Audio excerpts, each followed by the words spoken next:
Tiens, mais la marinière, c'est la fameuse icône française qu'on associe à la baguette, au béret et au vin.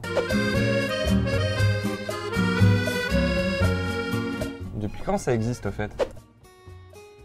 Cette association qu'on fait aux Français dans le monde occidental n'est ni totalement vraie, ni totalement fausse. On voit apparaître des chemises rayées pour la première fois chez les matelots de la marine royale au XVIIe siècle. Et pas qu'en France, les marines britanniques et du Tsar trouvent ça stylé. C'est surtout les matelots bretons qui en portaient. Et pourquoi les matelots bretons et pas les marseillais, par exemple? Confectionnées avec un tissu de maille, elles permettaient de tenir chaud. Pas vraiment idéal à Marseille, n'est-ce pas?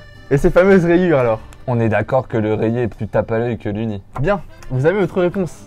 L'ancêtre de la marinière permettait aux marins bretons d'être repérés facilement au cas d'incident. Mais ça tient chaud et en plus c'est un vêtement signalétique. Génial! C'est exactement ce qu'on s'est dit le 27 mars 1858. Retenez bien parce que c'est les jours où on a décidé, avec un décret, d'adopter la marinière comme uniforme pour la marine nationale.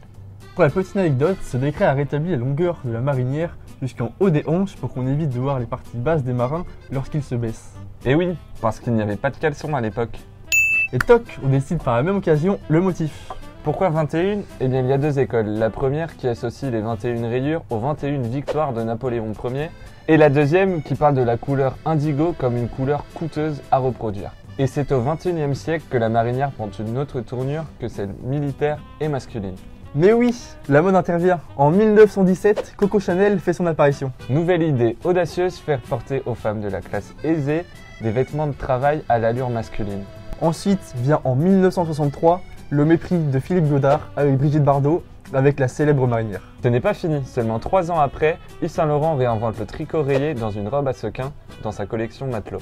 Et bien évidemment, comment parler de la marinière sans parler des Jean-Paul Gaultier? En 83, première collection, premier défilé, paf, déjà la marinière. En 90, Karl Lagerfeld retravaille la marinière. Un peu plus tard, en 2011, la marinière est portée par l'équipe de France.